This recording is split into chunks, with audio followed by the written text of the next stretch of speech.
یہ زمین پر چلے اتنا مسئلہ تو یاد ہو گیا عوام کو الحمدللہ کہ زمین پر سجدہ کرنا، جس کو زمین پر سجدہ کرنے کی طاقت قدرت نہیں ہے تو پھر اس کے لیے آگے کرسی کیا کام آتا۔ اب یہ کہہ رہے ہیں کہ آگے کوئی سٹول رکھ کر یا کوئی ایسی چیز رکھ کر کہ یہ بھی کر سکتے ہیں۔ اچھا، کئی لوگ کرسی پر تخت والی کرسی لیتے ہیں جی، اور کوئی نہ کوئی اونچی چیز اتنی رکھتے ہیں، تو اس بارے میں کیا؟ اس کی حاجت نہیں ہے، کیونکہ جتنا آگے آپ اسٹول یا آپ تختہ وغیرہ رکھیں گے اتنا جھکنے کی حاجت ہی نہیں ہے۔ ٹھیک۔ اصل جو سجدہ یہ جو آپ کرسی پہ بیٹھ کے نماز ادا کر رہے ہیں، یہ آپ کی اشارے کے ذریعے نماز ہے، ٹھیک ہے؟ اور اشارہ جو ہوتا ہے وہ سر کے ذریعے ہوتا ہے۔ ہمارے یہاں لوگ مختلف انداز اختیار کرتے ہیں، حالانکہ ان کی کوئی ضرورت نہیں ہوتی، وہ طریقہ بھی ٹھیک نہیں ہوتا۔ اشارہ کیا کرنا ہے کہ جیسے رکوع میں آپ نے جانا ہے تو تھوڑا سا سر آپ نے یوں جھکا لینا ہے، صحیح۔ تو یہ آپ کا سر سے اشارہ ہو گیا، رکوع ہو گیا، رکوع کا اشارہ ہو گیا۔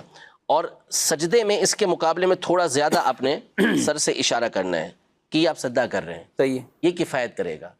اب بعض لوگ کیا کرتے ہیں کہ ایک اپنے ہاتھ تو ادھر ہی رکھے لیکن یوں پورا یوں کرتے، جیسے ہم بیٹھ کے نماز پڑھتے ہیں نا، تو بیٹھ کے نماز پڑھنے میں جس طرح رکوع کرتے ہیں تو وہ اس طرح رکوع کر، وہ اس میں بھی رکوع کا وہ طریقہ تو میرا یہ ہوتا ہے کہ آپ کا سر جو ہے وہ گھٹنوں کے مقابل آ جائے، یہ آپ کا رکوع بیٹھ کے جو نماز پڑھتے ہیں اس میں یہ بھی ہو جاتا ہے۔ اس میں آدمی سجدہ باقاعدہ زمین پہ کر رہا ہوتا ہے، لیکن اس میں بھی جو سجدے کا رکوع کا جو طریقہ ہے نا، بیٹھ کے جو باقاعدہ بیٹھ کے زمین پہ نفل پڑھتے ہیں، جیسے ہم بھی پڑھ لیں بعض اوقات، تو اس میں بھی طریقہ یہ ہے کہ آپ کا سر جو ہے گھٹنوں کی سمت میں آ جائے۔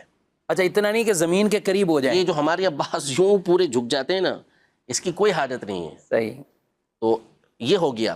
اچھا، بعض لوگ اتنا جھکتے ہیں تو اس کی کوئی ضرورت نہیں کہ کرسی پہ بیٹھ کر آپ اتنا زیادہ یہ جھکیں یا کمر اپنی جھکائیں، اصل آپ کا سر سے اشارہ کرنے کہ وہ آپ اشارہ کریں۔ اچھا، بعض لوگ کیا کرتے ہیں اشارے میں کہ یوں ہاتھ نکالتے ہیں، آگے ہاتھ نکالیں گے، یعنی رکھیں گے اپنی رانوں پر ہی اور اس کو یوں آگے کی طرف نکال دیں گے، اس کی بھی کوئی ضرورت نہیں، یہ طریقہ ٹھیک نہیں ہے۔ آپ کے ہاتھ اپنی جگہ پر ہی رہیں گے، سر سے آپ نے اشارہ کرنا ہے۔ اب جب آپ نے سر سے اتنا ہی اشارہ کرنا ہے تو آگے کوئی چیز رکھنے کی ضرورت ہی نہیں، تو آپ اس کو رکھیں آگے۔ تو اس طریقے سے آپ نماز پڑھیں اور سمپل آپ اسٹول وغیرہ جو آپ کا ہے وہ آپ استعمال کریں۔ بہت زیادہ آرام دہ کرسی آپ کی نہ ہو، زیادہ جگہ گھیرنے والی کرسی نہ ہو، ایک نارمل کرسی ہو کہ جس پر آپ سکون سے بیٹھ کر نماز ادا کر سکیں۔ ٹھیک ہے۔ اچھا، ایک تو وہ ہے کہ جنہوں نے زمین پر سجدہ، جن سے ساکت ہے اور زمین پر سجدہ کرنے کی طاقت نہیں ہے، تو نارمل اگر زمین پر کچھ ایسی کوئی اونچی چیز رکھ کر اگر سجدہ کر سکتے ہیں، یعنی وہ سجدے تک پہنچ رہے ہیں لیکن زمین تک نہیں جھک پا رہے، صحیح۔ تو اگر وہ 9 انچ کے برابر کوئی چیز ہے، 9 انچ، تو اس چیز کے اوپر اگر سجدہ کر سکتے ہیں، جیسے بیٹھ کے کوئی بندہ سجدہ کرتا ہے اور اس کا سجدہ جو ہے وہ 9 انچ کی اس چیز کے اوپر ہو جاتا ہے، تو پھر تو اس کے لیے ضروری ہوگا کہ اس کے اوپر سجدہ کرے، وہ حقیقی سجدہ، وہ حقیقی سجدہ ہی کہلائے گا۔ صحیح۔ کہ زمین پر یا اتنا حصہ کہ جو 9 انچ کے برابر ہو، چیز ہو کوئی سخت جس کے اوپر وہ سجدہ کر سکتے ہیں، تو اتنی کے اوپر سجدہ کرنا تو ان کو ضروری ہوگا۔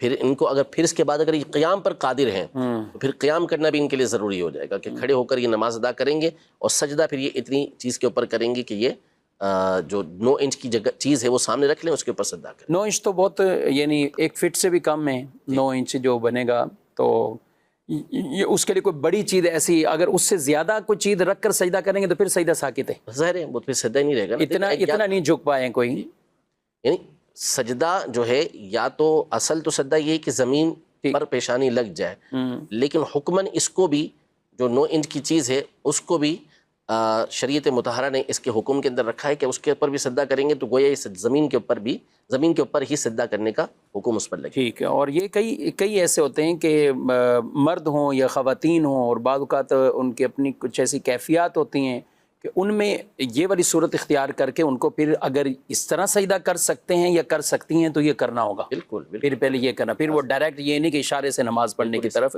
وہ آ جائیں۔ تو اس کے لیے ڈیٹیل تفصیل کے ساتھ دارالتعلیم سنت سے رابطہ بھی کیا جا سکتا ہے اور یہ کرنا بھی چاہیے۔ بعض اوقات اپنے ذہن کے مطابق یا کسی سے ایک مرتبہ کوئی مسئلہ پوچھ لیا یا سن لیا تو وہ پھر رہتے ہیں، برس کہیں کہ وہ اسی طرح ہی نماز پڑھ رہے ہوتے ہیں۔ حسان صاحب، کوئی خاص کنڈیشن تھی، کیفیت تھی، رہنمائی بھی لے لی، پوچھ بھی لیا، اب اس کو ہمیشہ کے لیے وہ سند مل گئی کہ یہ اب ہمیشہ اپنے اس نے کرسی پر، اسٹول پر، بعض کا تو عذر وہ رہتا ہے جو جس وجہ سے پرابلم ہے، لیکن اس کے لیے بھی کوئی ٹائم پیریڈ ہوگا یا کیا؟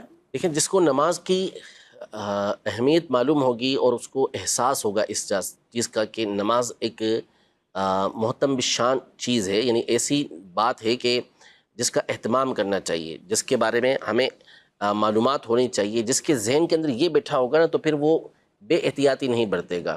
اب کسی کے کمر کے اندر یا کسی کے گھٹنے کے اندر درد ہو گیا جس کی وجہ سے وہ سجدہ نہیں کر پا رہا، لیکن اب اس کا یہ درد یا تو بالکل ٹھیک ہو گیا یا اتنا ٹھیک ہو گیا کہ بآسانی وہ سجدہ کر سکتا ہے، تو اب اس کو تھوڑی اجازت ملے گی اس بات کی کہ وہ زمین چھوڑتا رہے، سجدہ چھوڑ، نماز نہیں ہوگی اس کی، اور اسے ساری نماز اس کے اوپر لوٹانا لازم ہو جائے گا، ضروری ہو جائے گا. تو یہ وہی کرے گا کہ جس کو اس بات کا احساس ہوگا کہ نماز ایک عظیم شے ہے، مجھ پر فرض ہے. امیر علیہ سنت نے خود کئی مرتبہ بیان کیا اس بات کو کہ جب آپ کو ڈاکٹر نے کہا کہ اب آپ زمین پر سجدہ نہیں کر سکتے، تو صرف ڈاکٹر نہیں، آپ نے مفتی صاحب سے مشورہ کرنے کے بعد ڈاکٹر کی مفتی صاحب سے بات کروائی یہ کیفیات کہ یہ کیفیات ہیں. چلے اب آپ براہ راست ایسا نہیں کر سکتے، صحیح، ہر ایک نہیں کر سکتا کہ مفتی صاحب سے ڈاکٹر کی بات کروا دے، تو کم از کم دونوں سے رہنمائی تو لے سکتا ہے. ڈاکٹر سے تو لے لی اس نے، فیس بھی ادا کی، مفتی صاحب تو پیسے بھی نہیں لیں گے، تو ان کے پاس آ کے آپ جو ہے وہ کم از کم رہنمائی تو لے لیں کہ مجھے کرنا بھی چاہیے نہیں کرنا چاہیے، تو پھر وہ آپ کو صحیح طریقے سے بتا دیں گے. اللہ پاک ہم سب کو درست طریقے سے نمازیں ادا کرنے کی توفیق عطا فرمائے. پروگرام کا وقت اپنے اختتام کو پہنچا ہے، آپ سے اجازت چاہتے ہیں. فی امان اللہ. ہادی و رہنما ہمارے